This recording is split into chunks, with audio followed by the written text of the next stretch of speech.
자, 오늘 우리는 이 로마서 1장 24절서부터 27절을 본문으로 수치스러운 애정에 빠진 사람들이라는 제목을 가지고 함께 이야기를 나누도록 하겠습니다.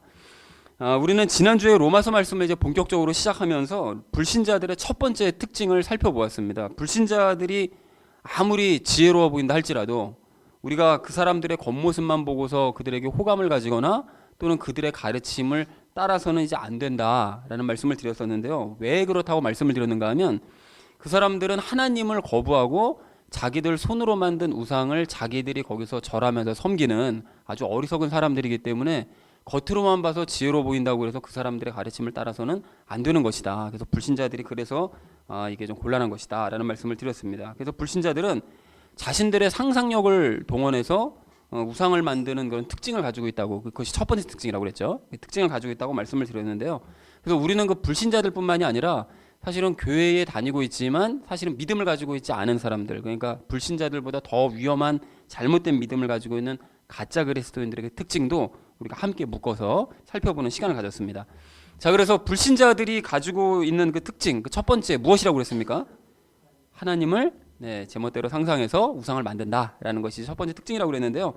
이 사람들은 하나님을 이게 자연 어떤 현상이나 또 아니면 하나님께서 진노의 계시를 보여주실 때 하나님께서 정말 조물주가 계시는구나라는 사실을 알면서도 그것을 사람의 형상이나 짐승의 형상으로 이제 우상을 만들어서 이제 섬긴다고 말씀을 드렸습니다. 그러니까 창조물을 하나님보다 더 경배하는 그런 어리석음을 범하고 있다라는 말씀을 드렸는데요. 근데 이것이 불신자들뿐만이 아니라 교회를 다니고 있는 가짜 그리스도인들도 역시 똑같이 하나님께서 창조하신 창조물을 더 높이는 그런 모습을 보인다고 그랬죠. 그래서 그에 대한 대표적인 예로 목사를 예를 들었는데요. 목사도 하나님께서 창조하신 창조물이고 목사의 어떤 그런 말이나 그런 것도 다 창조물에 불과한 것인데 그런 목사들을 하나님보다 더 경배하고 숭배하고 높이는 우상처럼 섬기는 이런 모습이 있다라는 말씀을 드렸습니다. 그러면서 사실은 그 이유, 근본적인 이유가 무엇이라고 그랬는가 하면 하나님도 아니고 결국 이제 자기 자신이라고 그랬는데요. 자기 자신을 높이기 위해서 목사도 높여주고 장로도 높여주고 권사도 높여주고 하나님도 높이고 이렇게 하는 것이라고 말씀을 드렸었는데요. 하나님께서 그런 사람들에게서 기회를 주시는데 끝까지 기회를 안 받아들이면 어떻게 하시죠? 그 사람들을 그냥 버려두신다고 그러셨습니다. 그래서 우리가 그렇게 되기 전에 우리가 먼저 깨달은 우리가 예수 사랑 가지고 있는 우리가 그들을 돕자라는 얘기를 첫 번째로 드렸습니다. 자, 그런가 하면 우리가 두 번째로 나눴던 이야기는 무엇이었을까요? 그렇습니다. 그 사람들이 불신자들은 스스로를 지혜롭다고 생각하면서 우상을 만든다, 섬긴다라는 말씀을 드렸는데요. 그 사람들이 왜 지혜롭게 우상을 섬긴다고 말씀을 드렸는가 하면 그 항상 우상을 섬기게 되는 자기가 통제할 수 있는 우상을 섬깁니다. 그래서 부처 믿는 사람들도 보세요. 그 매번 열심히 치성드리다가 그 어느 날 좀 피곤하고 몸이 힘들면 이번 한번 그냥 이게 넘어가도 그냥 부처가 알아서 그냥 자비로운 부처니까 다 용서해 줄 거야. 지가 통제하는 거죠. 그런 식으로 다 자기가 통제 가능한 그런 우상들을 섬기고 있으면서 자신이 굉장히 지혜롭게 잘 믿고 있다고 생각한다는 것입니다. 그런데 가짜 그리스도인들도 하나님을 통제할 수 있다고 생각한다고 그랬죠. 그래서 자기가 원하는 때만 도와주시고 필요 없을 땐 빠져주시고 이런 이제 자기가 통제할 수 있는 하나님을 원해서 그래서 우상 하나님을 만들어 섬기는 사람들이 너무 많다. 그래서 이런 사람들이 자신의 어리석음을 인정하고 하나님의 통제를 받아야 된다. 그리고 우리는 옆에서 진짜 복음으로 그런 사람들을 권면하자라는 얘기를 두 번째로 나눴습니다. 자, 그래서 사랑하는 우리 나눔 있는 교회 성도님들 모두는 이 가짜 그리스도인들을 통해 과거 자신의 모습을 보시되 나도 옛날엔 저랬는데 라는 그 과거의 모습을 보시되 그러나 이제는 구원에 대한 확신을 가져셨음에 감사하시고 또한 상상의 하나님이 아닌 참 복음의 하나님을 섬기게 되셨음에 감사하시기 바랍니다. 여러분, 그리고 여전히 상상 속의 하나님, 우상 하나님을 섬기고 있는 주변의 그 우인들, 그 어리석은 그런 사람들을 의인으로 만드는 일에 열심을 내시는 저와 여러분 되시기를 다시 한번 주님의 이름으로 간절히 축원을 드립니다. 자, 오늘 본문 말씀은 이제 지난주 24절, 25절 말씀과 중첩해서 제가 이렇게 잡았는데요. 그 24절, 25절 말씀을 먼저 복습하고 오늘 본문 말씀을 보도록 그렇게 하겠습니다. 그래서 여러분 먼저 24절 말씀을 보시면 하나님께서는 그들 마음의 정욕을 통해 부정함에 내주셨다고 말씀하시는데요. 여기서 그들은 누구였죠? 그들이 누굽니까? 불신자들이죠. 불신자들. 그러니까 하나님께서는 그 진노의 계시나 또는 자연을 통해 당신의 그 신격을 사람들에게 드러내 보여주심에도 불신자들에게 드러내 보여주심에도 불구하고 이 사람들이 불신자들이 하나님을 마음대로 상상해서 사람과 짐승들의 형상을 만들어서 그런 섬기는 그런 아주 어리석은 그런 짓을 한다. 그런 불신자들을 그들이라고 말을 하고 있다는 것입니다. 그리고 하나님께서는 그들이 계속 그러한 삶을 살고자 한다면 그들이 더럽게 되도록 그냥 내버려 두시고 몸을 서로 욕되게 하도록 그냥 내버려 두신다고 말씀하시는데요. 서로 몸을 욕되게 하신다는 것은 지난주에도 말씀을 드렸던 것처럼 그들이 그 우상을 섬기는 종교 행사 중에 마지막 행사, 그러니까 그 사제와의 성관계를 갖는 그것을 이제 의미한다고 말씀을 드렸습니다. 그리고 이어진 25절 말씀을 보시면 그렇게 이제 우상을 만들어 섬기는 사람들은 하나님께서 진노의 계시와 또 자연을 통한 그런 신격의 계시, 또 복음을 사람들을 통해서 전달을 해주셔도 그것을 거짓 우상으로 바꿔버리고, 또 그렇게 자신들의 손으로 만든 인간과 짐승의 그런 형상들을, 그 거짓 우상을 창조자이신 하나님보다 더 경배하고 섬기고 있다라고 이제 안타까운 그 상황을 이제 이야기를 하고 있습니다. 그래서 이어진 26절 말씀을 보시면 하나님께서는 이렇게 우상을 섬기는 자들이 수치스러운 애정 행각을 버리도록 그냥 내버려 두신다고 말씀을 하세요. 그러니까 24절 말씀을 좀 더 구체화해서 말씀을 하시는 건데, 그에 대한 일례로 이제 26절 하반절을 보시면 뭐라고 얘기하시죠? 그들의 여자들도 본성에 어긋나는 것으로 바꾸었다, 이렇게 말씀하세요. 근데 여기서 그들의 여자들은 또 누굽니까? 그러니까 앞에서 얘기하는 그들이라는 것이 이제 불신자들, 그러니까 우상을 섬기면서 여사제들과 그 더러운 관계를 갖는 그런 남자들을 얘기한다면 그런 남자들의 부인들을 이야기하는 것이죠. 자, 그런데 이 부인들도 남편과 그런 정상적인 어떤 그 성관계를 갖는 것이 아니라 자기 남편과 음행을 한 그 여사제들과 공공연히 이제 동성애를 한다라는 것을 얘기하는 것입니다. 그래서 아예 대상을 바꾸었대요. 남편은 아예 그냥 거들떠보지도 않고 그런 사제들과 여사제들과 동성애를 하는 것에 더 빠져 있는 이런 현실 상황을 얘기하더라는 것입니다. 그리고 또한 그 다음 27절 말씀을 보셔도 남자들 역시 여자 사제와의 성행위조차 이제는 다 버리고 남자 사제들 또는 혹은 다른 남성들, 그 우상을 섬기러 온 다른 남성들과 욕정에 불타서 보기 흉한 짓을 한다라고 얘기를 하더라는 것입니다. 그러니까 보기 흉한 짓이라는 것은 뭐 당연히 동성애를 얘기하는 것이죠. 그리고 이제 그러한 잘못된 행위에 대한 보응을 자기 속에 받았다고 얘기를 하는데요. 여기서 보응을 자기 속에 받았다는 것은 성병이나 성행위에 따른 어떤 신체적인 훼손, 이런 것들을 이제 입었다라는 그런 뜻이죠.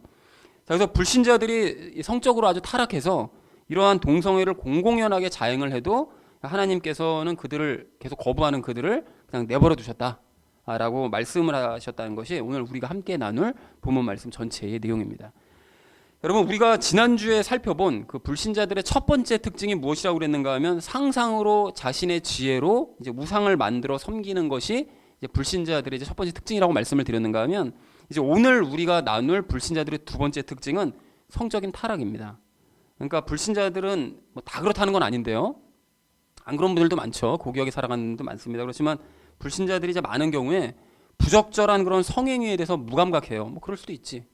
뭐 남편이 있고 아내가 있는데도 애인가 있으면 뭐 그럴 수도 있지. 뭐 그냥 그 지 생활이고 지 삶이니까, 뭐 지 인생이니까. 하면서 그걸 무감각하고 성적으로 또 타락한 경우도 아주 많다라는 것입니다. 그래서 오늘 본문 말씀을 보시면 이게 우상 숭배와 관련된 지난주 본문 24절, 2절, 25절 말씀이 이제 포함되어 있는데, 이제 본문을 이렇게 잡은 이유가 있습니다. 그러니까 오늘 본문에서 말씀하시는 이런 동성애도 따지고 보면 창조물인 인간을 높이고 쾌락을 높이는, 쾌락을 우상시하는 이제 이런 모습이기 때문에 우상 숭배와 서로 연관이 돼 있어서 제가 본문을 일부러 이렇게 잡았다라는 것입니다. 그래서 여러분 26절에 이런 까닭에라는 그 부분도 보시면 그 위에 우상 숭배에 대한 얘기하다가 이런 까닭에 동성애를 한다, 이런 얘기를 하시잖아요. 그러니까 결국 우상 숭배도 그 앞에 있는 동성애도 우상 숭배와 연관이 있다라는 사실을 이제 알 수 있다라는 거죠. 그래서 오늘 우리는 이 우상을 숭배하는 불신자들의 그런 성적인 타락, 그 중에서도 특별히 이제 동성애에 좀 초점을 맞춰서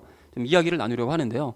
이제 오늘은 동성애자들의 입장과 관련된 이야기 두 가지, 동성애자들의 입장에서, 그리고 또 동성애자들을 바라보는 그리스도인들의 입장에서 그 두 가지 관련된 이야기를 좀 나누도록 하겠습니다. 근데 여러분, 우리가 이제 계속 매번 짚어보는 이유가 이런 걸 도대체 왜 알아봐야 되죠? 지난주에도 우리가 우상숭배하는 거, 우리가 우상숭배를 그놈들이 하든지 말든지 우리가 할 게 뭐야?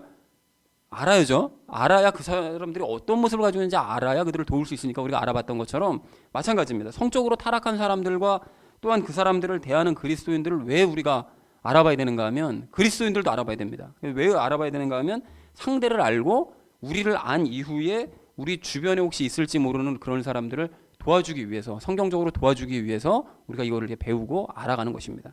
자, 그래서 다음 시간에는 동성애자들이 왜 동성애에 그렇게 집착을 할 수밖에 없는지, 그리고 그 근본 원인을 우리가 살펴보고 그에 대한 해결책을 살펴보겠지만, 오늘은 이제 그들이 각각 어떤 입장들을 가지고 있는지에 대해서 이제 좀 살펴보도록 그렇게 하겠습니다.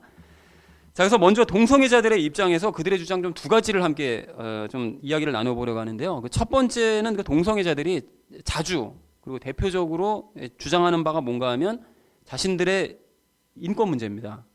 동성애자들에 대한 차별 금지를 보장해라. 인간적으로 차별받기 싫다. 그러니까 우리의 인권을 보장해라. 이제 이것이 이제 동성애자들의 주장이라는 것이죠.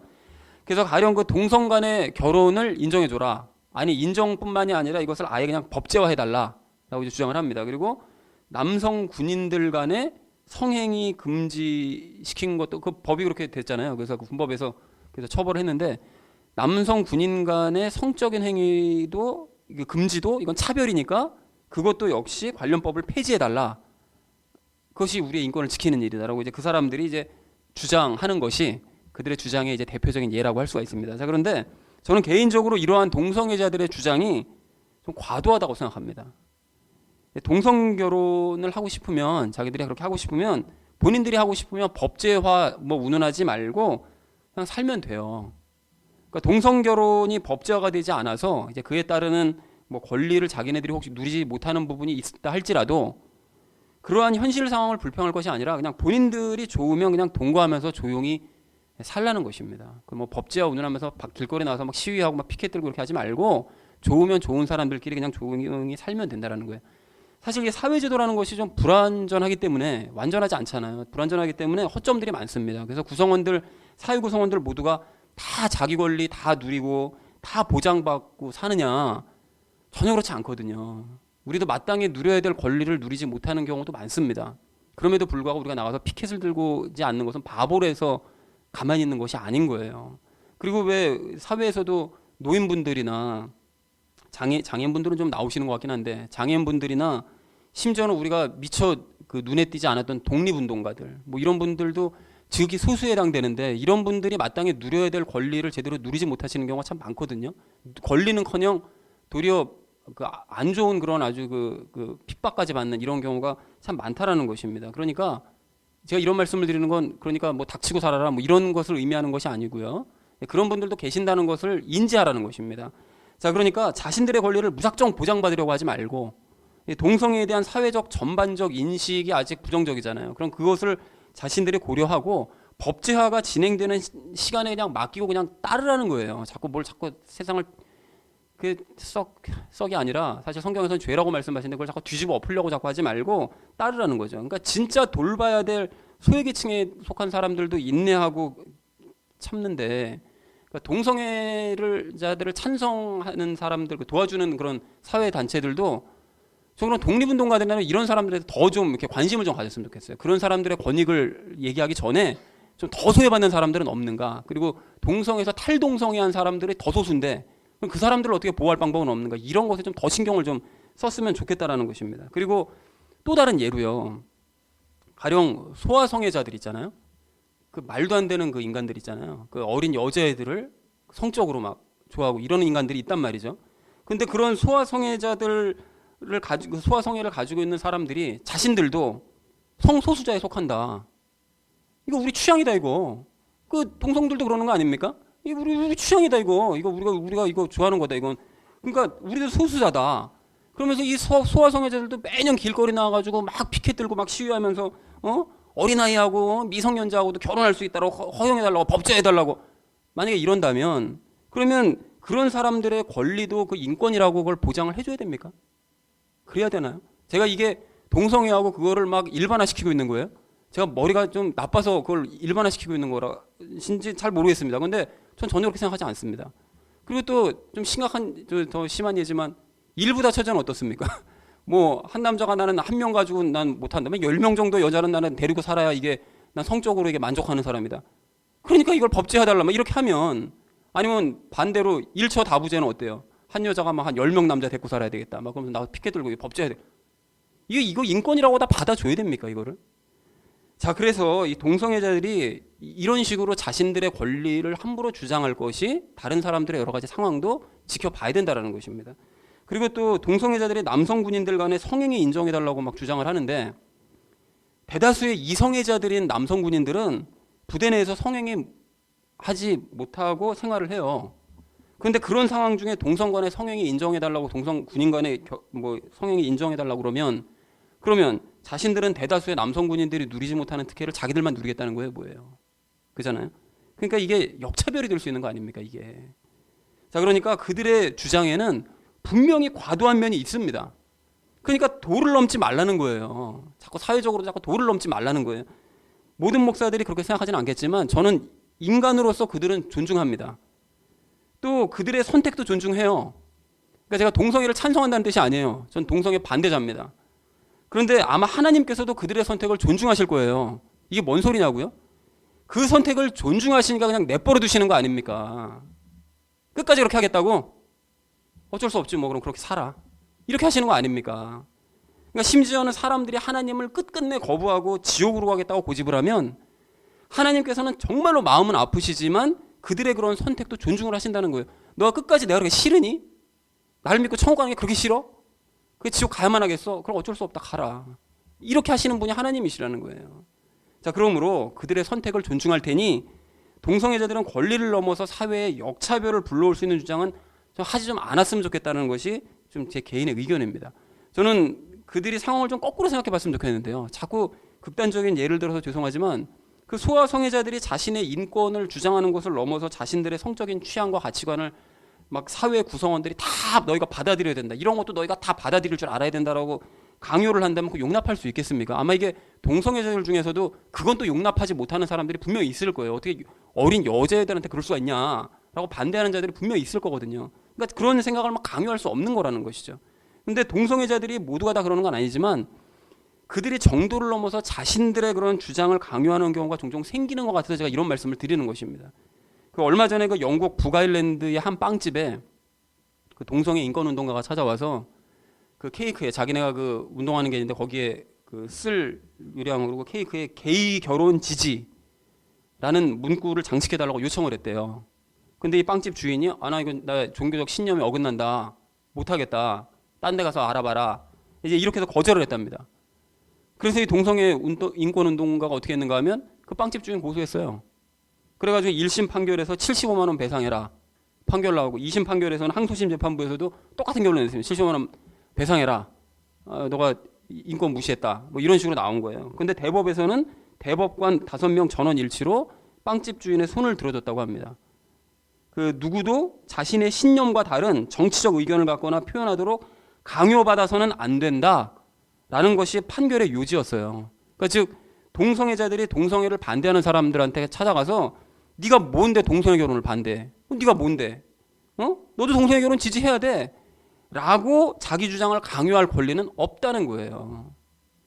근데 요즘 동성애자들의 주장을 그렇게 보면 이 정도까지는 아니더라도 이와 비슷한 모습을 자꾸 보이는 것 같아서 좀 마음이 편치 않은 거예요. 자꾸 얘네들이 왜 이렇게 자꾸 이게 좀 도를 넘어서 자꾸 주장을 하지? 이런 느낌이 자꾸 든다는 거죠. 그래서 그들이 성경에서 죄라고 지적하시는 그 동성애를 계속해서 하겠다면 그 의견을 존중해서 그냥 내버려 둘 테니까 사회적으로 역차별이 될 수 있는 그런 말이나 행동들을 좀 자제하면서 저 함께 살아가는 이 사회에서 최소한의 예의는 좀 갖추면서 살아갔으면 좋겠다라는 생각이 들다라는 것입니다.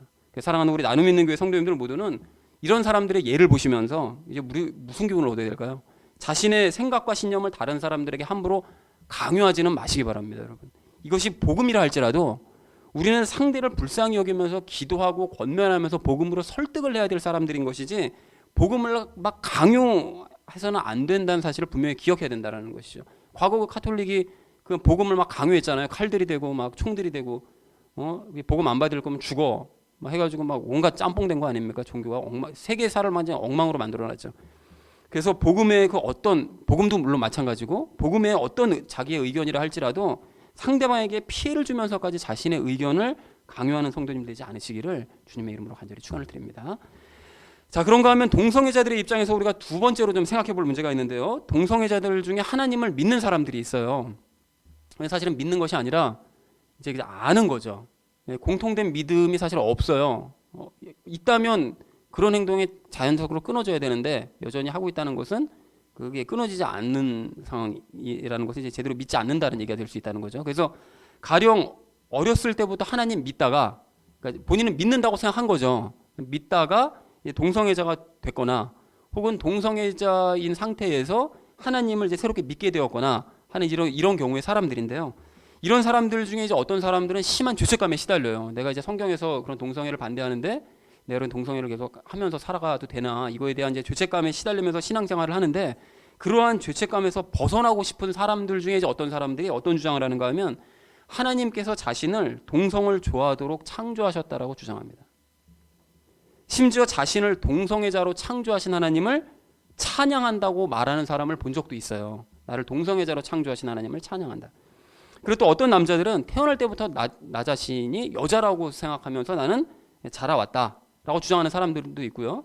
또 여성 중에도 자신을 남성이라고 이제까지 생각하면서 나는 살아왔다. 겉모양 몸은 여자지만 내 속은 완전히 남자다라고 이제 주장하는 사람들이 있다는 거죠. 근데 이런 사람들 중에도 어떤 사람들은 이제 하나님께서 자기 자신을 그렇게 만드셨기 때문에 내가 타성을 갖는 거다. 그러니까 남성이지만 여성의 성향을 갖는 거고 여성이지만 남성의 성향을 갖는 것이다. 이게 하나님께서 만드셨기 때문이다 라고 주장하는 사람이 있다라는 것입니다. 자, 그런데 이러한 주장들이요, 즉 하나님께서 동성을 좋아하도록 만드셨다거나 아니면 몸은 남성인데 속은 여성, 또 혹은 몸은 여성인데 속은 남성, 이런 식으로 이제 타성을 갖고 태어나게 만드셨다라는 이런 주장이, 생각이 맞을까요, 여러분?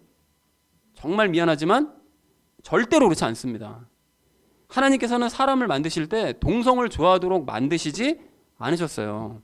그리고 몸은 남성인데 스스로를 여성으로 인식하도록 사람을 만드시거나 반대로 몸은 여성인데 스스로를 남성으로 인식하도록 사람을 만드신 적도 절대 없다라는 것입니다. 그걸 어떻게 이렇게 단정할 수 있느냐고요? 당연히 근거가 있죠. 만약 하나님께서 그러한 종류의 사람들을 만드셨다, 가령 예를 들면 너희가 서로 동성을 좋아하도록 만들고 너는 몸은 남자지만 속은 여자야, 넌 몸은 여자지만 속은 남자야, 이런 식으로 만약에 만드셨다면 구약 성경에서 그런 사람들을 죽이라고 명령하셨겠어요?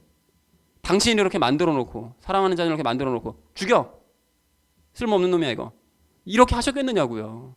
그리고 신약 성경에서도 오늘 같은 구절에서 본성에 어긋난다거나 보기 흉한 짓이라거나 자기 잘못에 대한 합당한 보응을 받았다고 말씀을 하셨겠느냐고요. 당연히 안 하셨겠죠. 만드셨다면 이런 얘기를 하실 리가 없지 않습니까? 이거조차도 아니면 하나님께서 실수로 만드신 겁니까? 그럴 일은 더더욱 없는 거잖아요. 그죠? 자, 하나님께서는 남성의 몸을 지닌 자들이 남성성을 가지도록 본성을 만드셨고, 여성의 몸을 지닌 자들이 여성성을 가지도록 만드셨습니다. 그리고 남성이 여성을, 여성이 남성을 좋아하도록 만드셨지, 여성이 여성을, 남성이 남성을 좋아하도록 본성에 어긋나는 혼란을 창조하신 적이 없으세요. 우리 하나님께서는 질서의 하나님이시지 그렇게 혼란을 창조하시는 분이 아니시라는 거예요.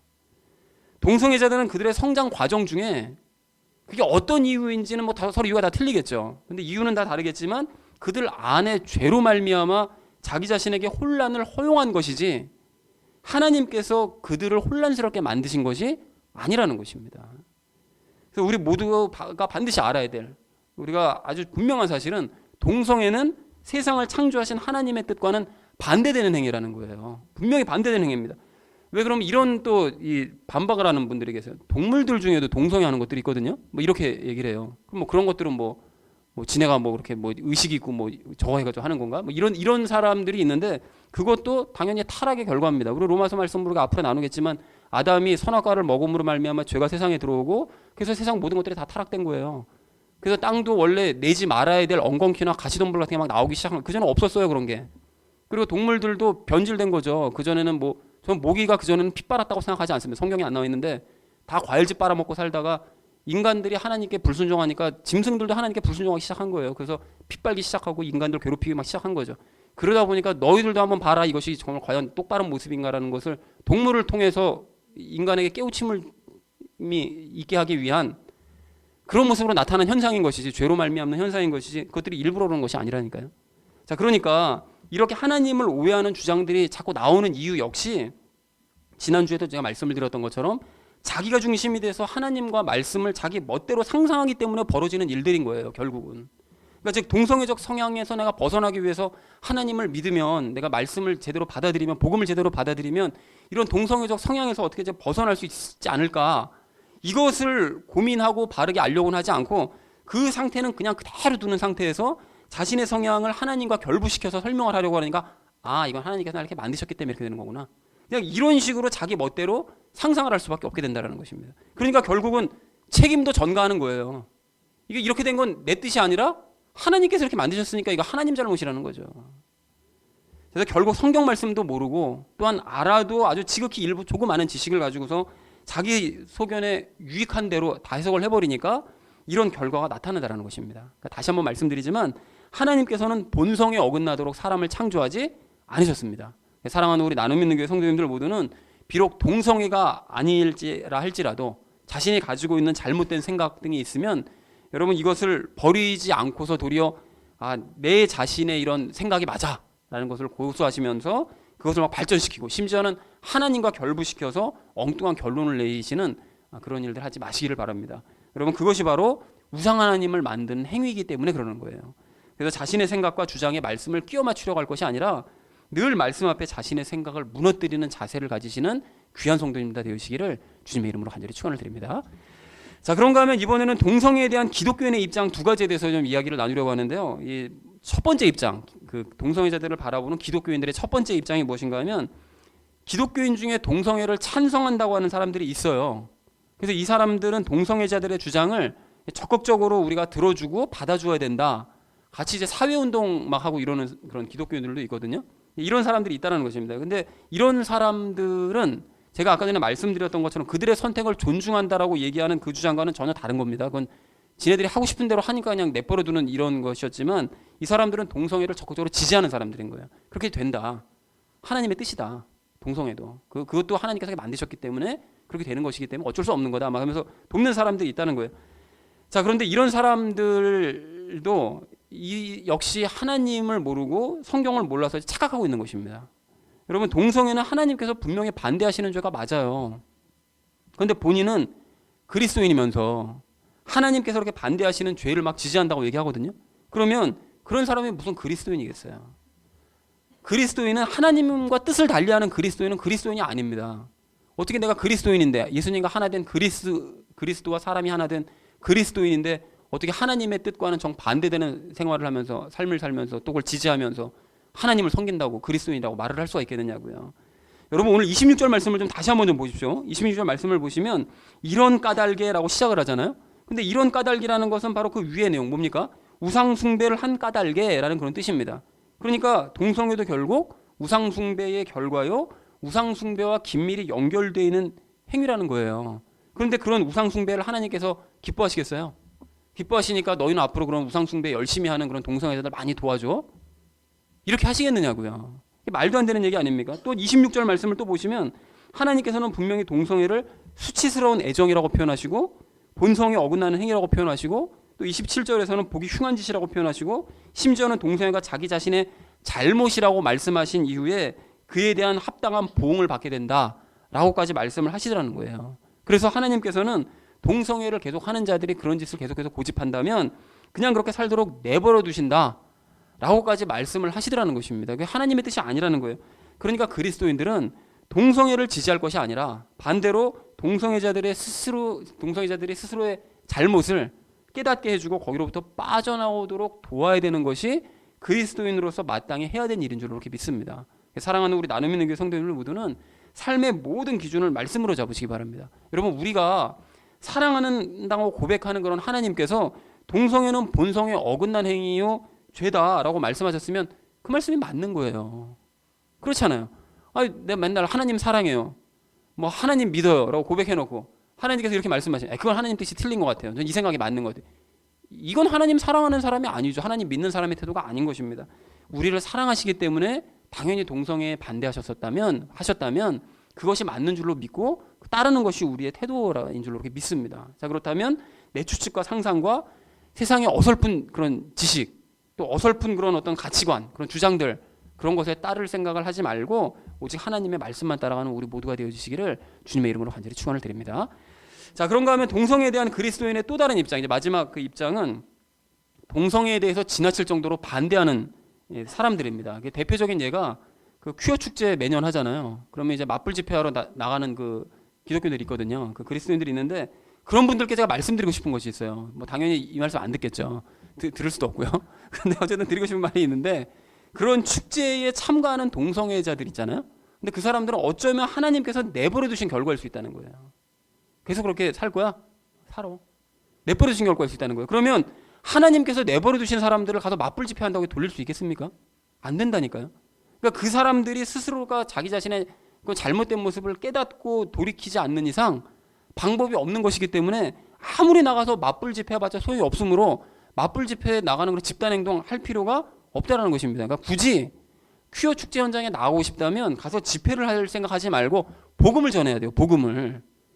당신이 이렇게 하는 게 이게 올바른 모습이 아닙니다 라고 이제 바른 복음을 전하려는 목적으로 가야지, 단순하게 그것들 한번 죽어봐라 하고서는 막 퀴어 축제 맞은편에 가서 막 맞불 집회, 이래서는 문제 해결 안 된다는 거예요. 절대 해결될 수가 없는 문제라는 거예요. 사실 이 퀴어 축제에 반대하는 그런 사람들이 이 맞불 시위를 하는 그 궁극적인 그 원인이 제가 두려움인 것으로 알고 있거든요. 두려움. 이게 뭐에 대한 두려움인가 하면, 성경적으로나 역사적으로는 보나 이게 나라가 망하고 사회가 망하기 전에 동성애가 만연했다는 사실에 주목을 하는 거예요. 그래서 소돔 같은 경우가 대표적인 예잖아요. 소돔이 망하기 바로 그 전날까지 그 천사 잡으려고 막 그냥 밤새도록 막 문을 찾아서 헤매잖아요. 그런 모습을 보고, 또 폼페이 같은 그런 도시도 동성애나 성적으로 타락한 사람들 그 만연했다가 다 멸망당하고, 또 로마도 그런 식으로 점점 시들시들해 가다가 망하고, 이런 모습들을 보다 보니까 아, 동성애하면 나라가 망하는구나. 막 이렇게 도식이 어떻게 그렇게 되는 거예요, 단순하게. 그러니까 그래서 동성애를 목숨 걸고 반대하는 것이라고 저렇게 알고 있습니다. 나라 망하기 싫으니까. 자, 그러나 우리가 분명하게 알아야 될 것이 있는데요. 동성애자들이 많다고 해서 나라가 망하는 것이 아니고요. 망하는 나라와 사회는 이미 여러 가지 요인들로 인해서 망할 지경에 처한 거예요. 이제 그런 와중에 그 나라의 동성애 문화도 함께 있었을 뿐이라는 것입니다. 그걸 소돔에서도 그 대표적인 모습으로 보여주신 것이지, 다른 죄는 하나도 없는데 동성애만 했다고 그래가지고 소돔을 그렇게 하신 게 아니라는 거예요. 자, 그리고 더 중요한 이야기가 무엇인가 하면, 하나님께서는 이제 죄악 때문에 한 나라를 망하게 하시지 않으신다라는 거예요. 자꾸 뭐 저기 집회 나가서 태극기 부대 뭐 이런 사람들 집회하고 막 기독교인들 나가서 집회하는 거 보면, 이렇게 하다 보면 뭐 나라가 망하고 공산주의자들한테 나라 망하고 이런 거 주장하는 사람들이 있거든요. 근데 자꾸 나라 망한다 이러는데, 하나님께서는 죄악 때문에 이제 나라 망하게 하시는 일을 하지 않으신다라는 것입니다. 왜 그런지 이유를 설명드릴게요, 여러분. 하나님께서 그렇게 하셨던 경우는 구약시대예요.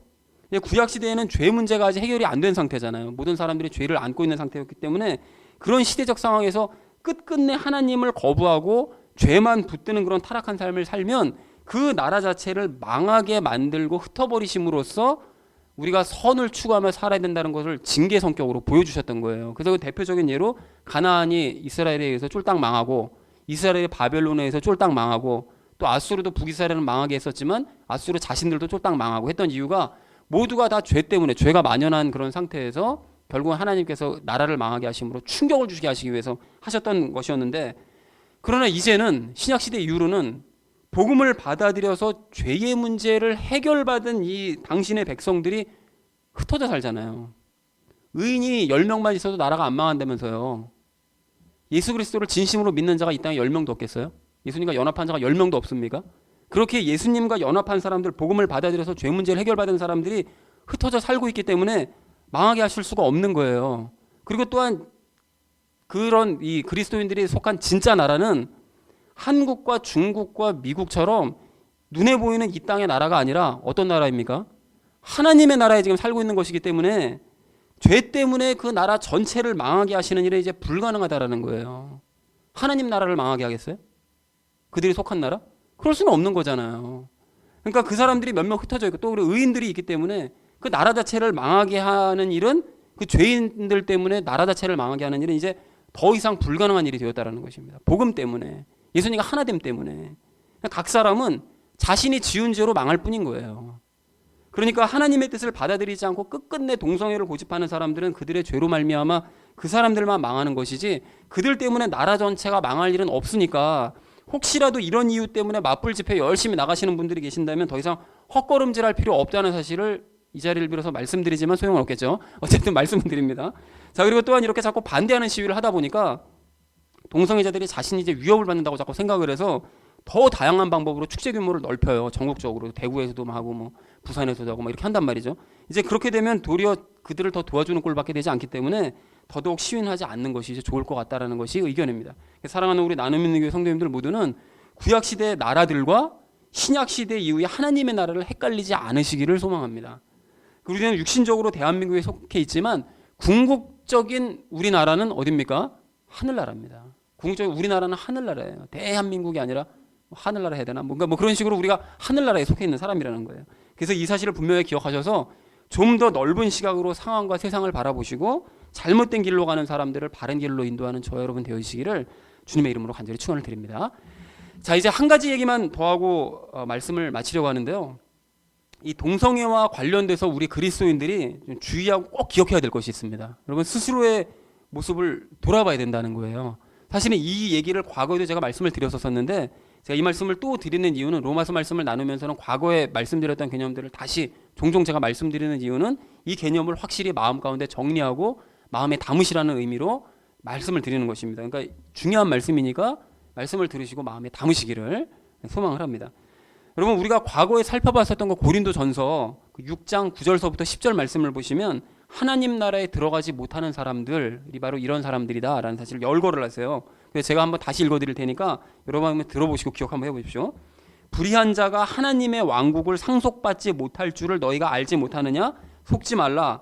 음행하는 자나 우상 숭배자나 간음하는 자나 여성화된 남자나 남자와 더불어 자신을 욕되게 하는 남자나 도둑질하는 자나 탐욕을 부리는 자나 술 취하는 자나 욕하는 자나 착취하는 자들은 하나님의 왕국을 상속받지 못하리라 이렇게 말씀하세요. 근데 참고로 여러분 여기서 말씀하시는 이런 내용들은 이런 행위를 한 번이라도 했었던 사람들은 절대로 천국 들어가지 못한다 라는 뜻이 아니라 그런 뜻이 아니라 예수님을 끝까지 거부하는 사람들은 이러한 행동을 할 수밖에 없고 그래서 끝까지 이런 행동을 하다가 결국에는 망하는 길로 갈 수밖에 없다 라는 사실을 경고하기 위한 말씀이라는 것을 여러분 먼저 아셨으면 좋겠습니다. 참고하시기 바랍니다. 그런데 어쨌든 이 말씀을 보시면 분명히 뭐라고 말씀하시죠? 여성화된 남자, 또 남자와 더불어 자신을 욕되게 하는 남자, 즉 동성애자들은 하나님의 나라를 상속받지 못한다고 말씀하세요. 그러면 남자들만 얘기했으니까 레즈비언은 괜찮네? 아닙니다. 똑같습니다. 다 똑같은 얘기입니다. 자, 그런데 그와 똑같은 비중으로 무엇을 말씀하시는가 하면 음행하는 자, 우상숭배자, 간음하는 자, 도둑질하는 자, 탐욕 부리는 자, 술 취하는 자, 착취하는 자 그들도 모두도 다 구원받지 못한다고 말씀하세요. 그러니까 목사들 중에 음행하고 간음하고 이짓거리하고 뻔뻔하게 얼굴 들고 다니고 이런 것들 또 이렇게 하면 사모님한테 또 혼나는데 막 그런 것들이라고 그랬다고. 그러니까 그런 사람들, 그런 분들 그리고 또 성도들 중에 막 돈을 우상으로 섬기고 탐욕 부리고 도둑질하고 술 취하고 아무렇지도 않게 그리고 피지에 뭐 지상낙원 만들었다고 그래가지고 사람들 이주시켜놓고는 악랄하게 착취한 그 신모 목사, 신옥주 목사 그런 사람들도 똑같이 구원받지 못할 사람들이라고 분명하게 말씀하신다는 거예요. 그런 사람들 다 믿음 없는 자들이라는 거예요. 다 그런 짓을 한다면. 그런데도 그렇게 음행하고 간음하고 착취하는 그런 목사분들 그런 분들하고 돈을 우상처럼 섬기고 도둑질하고 탐욕을 부리는 그런 교인들의 죄는 별로 크게 생각하지 않고 왜 이 사람들은 믿는 사람들이잖아. 교회 안에 있는 사람들이 웃기고 있네요 진짜. 그 믿는 사람들이 그런 짓을 해요? 믿지 않으니까 그런 짓을 하는 거지. 분별력도 없이. 이런 사람들은 다 믿는 사람들이잖아. 그렇게 하면서 그런 죄를 별로 크게 생각하지도 않고 실제로 그런 일이 일어나도 어떻게 합니까? 교회 내에서 징계 차원에서 끝나는 거예요. 6개월 설교 정직권. 그까짓 게 뭐예요 그게. 아예 면직을 시켜야지. 목사직을 하지 못하도록 만드는 게 정당한 처사 아닙니까? 그게 당연하다는 식으로 이렇게 징계 차원으로 그치고 마는 경우가 태반이면서 같은 비중을 가지고 있는 동성애 문제는 왜 그렇게 부풀리고 손가락질하면서 정말 무슨 아주 큰 문제인 것 마냥 그렇게 목숨들을 거느냐는 것입니다. 물론 동성애 문제 있죠. 동성애 문제 있지만 편파적인 그런 자세들이 더 큰 문제라는 것입니다. 왜 동성애만 죄입니까? 아니 간음한 목사는 죄 아니에요? 동성애 저지른 것보다 더 큰 죄지. 근데 왜 그들은 처벌하지 않으면서 동성애 문제만 나가서 그 간음한 목사가 나와가지고 피켓 들면서 동성애 뭐 하는 짓이냐고요 이게 도대체. 이 말이 되는 소리냐고요. 이성에게 집착하고 돈에 집착하는 그런 탐욕의 마음과 동성에게 집착하는 그런 마음이 근본적으로 뭐가 다르냐는 것입니다. 성경에서는 그것이 둘 다 그런 사람들 상속받지 못한대요 하나님 나라. 그럼 똑같이 죄를 적용해야 될 거 아닙니까? 그리고 여기서 우리가 생각을 조금 더 발전시키면 유명한 사람 되려고 막 집착하고 성공하려고 막 집착하고 정치적인 힘을 갖고 싶어서 집착하는 그런 행위들 역시 똑같은 그 우상에게 집착하는 그런 행위와 우상숭배죄 아닙니까? 마찬가지 아닙니까?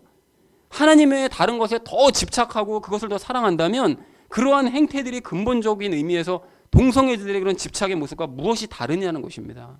자, 그러므로 동성애자들뿐만이 아니라 그런 것에 집착하는 사람들 모두가 다 구원받지 못할 사람들, 믿음이 없는 사람들이라는 것입니다. 그 사실을 본인들만 모르고 동성애자들을 정죄하는 것일 뿐, 그런 사람들은 자신이 그렇게 싫어하는 동성애자들과 자신이 다를 바가 전혀 없다는 사실을 못 깨닫고 있는 거예요. 나는 그래도 좀 난 사람이야. 동성애하는 것들보단 내가 낫지. 더 나쁜 놈이거든요. 다를 바가 없다라는 것입니다. 자, 그러므로 우리가 반드시 알아야 될 사실이 있는데요. 동성애는 하나님께서 싫어하시는 죄니까 참된 그리스도인이라면 마땅히 반대해야 마땅한 일입니다. 자, 그러나 동성애는 반대하지만 동성애자들은 무조건 반대하고 혐오할 것이 아니라 그 사람들이 아직 모르고 있는 부분이 있으니까 그들이 거기로부터 나와서 돌이킬 기회를 우리가 주어야 된다는 것입니다. 더불어서 위에 그 집착하는 그런 모든 사람들, 돈에 집착하고 막 성공에 집착하고 명예에 집착하고 이런 사람들도 역시 바른 복음을 주어서 돌이킬 기회를 주어야 된다는 것이죠. 그래서 하나님께서 구원을 거부하는 사람들에게 끝까지 구원의 기회를 주시는 것처럼 우리도 그들이 돌이킬 수 있도록 복음을 전하고 기다려주면서 기회를 주어야 된다는 것입니다. 자, 그리고 그들이 빨리 변하지 않더라도 막 체견할 것도 아니에요. 여러분, 그런 식으로 따지면 나는 뭐 예수님 믿고 성격 빨리 변했습니까? 뭐 나는 뭐 예수님 믿고 예습관 바로바로 막 탁탁 고쳐져요? 안 그렇잖아요. 그러니까 내가 예수님 믿고도 성격과 습관이 빨리 고쳐지지 않는 것처럼 저 사람도 예수님을 믿고 나서도 동성애 습관이 아직까지, 그걸 아예 모르는 사람들은 뭐 그냥 엉망으로 살지만 그거를 알면서도 막 죄책감 때문에 괴로워한 이런 사람들, 그런 사람들은 동성애 습관이 빨리 고쳐지지 않을 수도 있는 것이기 때문에 우리는 그 사람을 더럽다고 손가락질할 것이 아니라 힘들겠지만 계속해서 참된 복음을 전하면서 기다려 주어야 된다는 것입니다. 그래서 사랑하는 우리 나눔 있는 교회 성도님들 모두는 하나님께서 동성애를 죄라고 여기신다는 사실을 분명하게 인식하시기 바랍니다. 여러분, 인정하시기 바랍니다. 그러나 하나님께서 동성애 문제로 나라를 망하게 하시는 일은 없다는 사실 또한 여러분 아시고, 무엇보다 동성애에 버금가는 그런 죄악들이 더 큰 문제일 수도 있다는 사실을 또한 아시기 바랍니다. 그러니까 동성애는 죄로 여기시고 거부하시되 내가 먼저 복음의 능력을 체험해서 예수님만으로 기뻐하는 삶을 살아가시고, 그리고 또한 이 복음의 능력을 동성애자들도 체험할 수 있도록 기회를 주셔서 저들도 언젠가 동성애에 대한 집착을 버리고 예수님 한 분만으로 기뻐하고 만족하는 삶을 살 수 있도록 만들어주는 저와 여러분 되어주시기를 주님의 이름으로 간절히 축원을 드립니다. 우리 함께 기도하겠습니다.